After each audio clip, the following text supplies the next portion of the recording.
If you will tell me I'm the only one that you love, life could be a dream, sweetheart. Hello, hello again.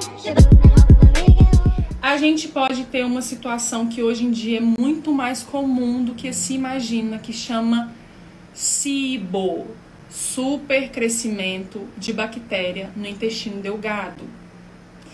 Quando a gente tem supercrescimento de bactéria no intestino delgado, gente, o intestino delgado é a primeira porção do intestino depois que sai do estômago. As bactérias, a gente tem muita bactéria no intestino, tá? A gente tem trilhões de bactérias no intestino, muito mais que células. E tá tudo bem, a gente tem que ter muita bactéria no intestino. Só que, quando essas bactérias que deveriam estar lá na porção final, que é o cólon, e elas estão aqui em cima no intestino delgado, elas começam a fermentar muito os nossos alimentos que vão chegando ali, principalmente carboidrato, os food maps, que são esses carboidratos que fermentam, bebida alcoólica, açúcar, enfim, tudo que chega ali, elas vão fermentando. E quais são os sintomas clássicos, tá? De uma característica de SIBO? Pra vocês, gente, é muito mais comum do que vocês imaginam, tá?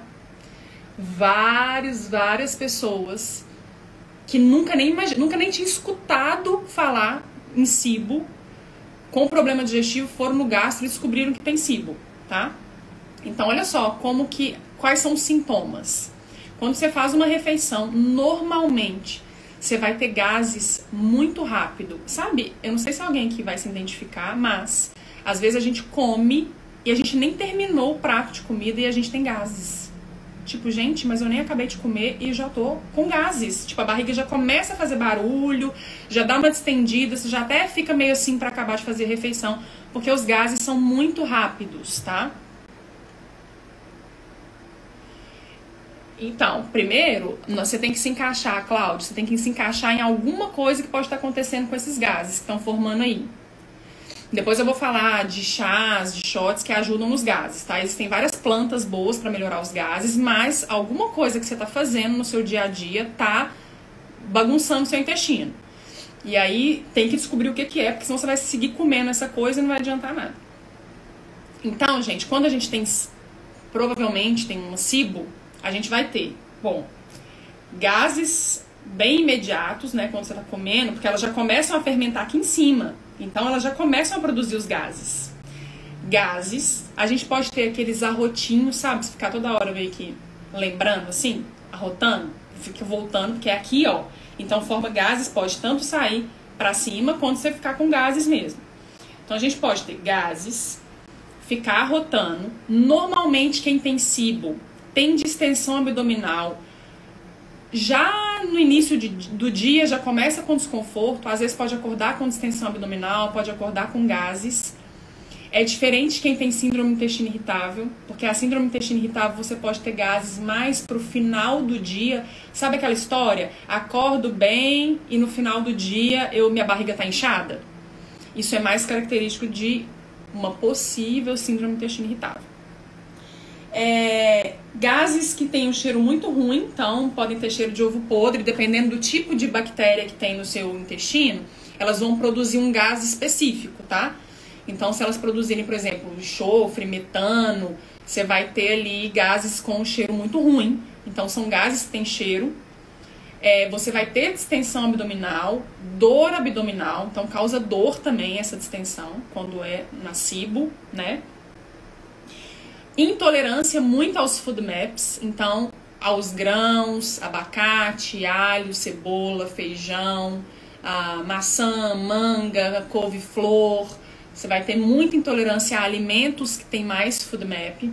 Então, às vezes, vocês já podem ir, tipo, nossa, olha, eu tive vários desses sintomas que ela falou. E é bem assim que funciona. Então, pra gente ter certeza que a pessoa tem SIBO, existe um exame. Chama teste do hidrogênio expirado. Quando você toma uma solução de carboidrato, você vai tomar essa solução e vai... Por isso chama hidrogênio expirado. Você vai expirar num tubo e se né, esse gás que você expirar tiver uma quantidade lá, referência, aumentada de hidrogênio, você tá com essas bactérias e é o diagnóstico para SIBO. tá? E normalmente a gente faz isso com um gastro, não é nutricionista que pede esse exame e nem é nutricionista que dá esse diagnóstico, tá?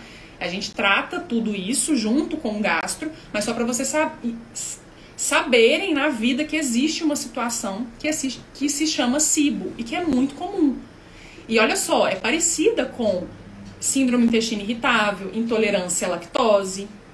Então, muitas vezes se confunde mesmo, porque a pessoa tenta várias coisas e não sabe o que é. Quando tem SIBO, que é o que eu tô falando, às vezes é necessário tomar um antibiótico para poder diminuir essa quantidade de bactéria que está bem aumentada onde não tinha que estar, tá? Então, olha só, SIBO, supercrescimento de bactéria no intestino delgado, é uma condição para vocês terem várias queixas aí. Eu recebo muito estômago alto. Estômago alto, normalmente a pessoa quer dizer que ela tá com gases ou ela tá com a comida parada aqui, que aí pode ser uma outra situação que eu vou falar. Então, olha só, a gente pode ter SIBO, que eu acabei de falar. If you will tell me I'm the only one that you love, life could be a dream, sweetheart.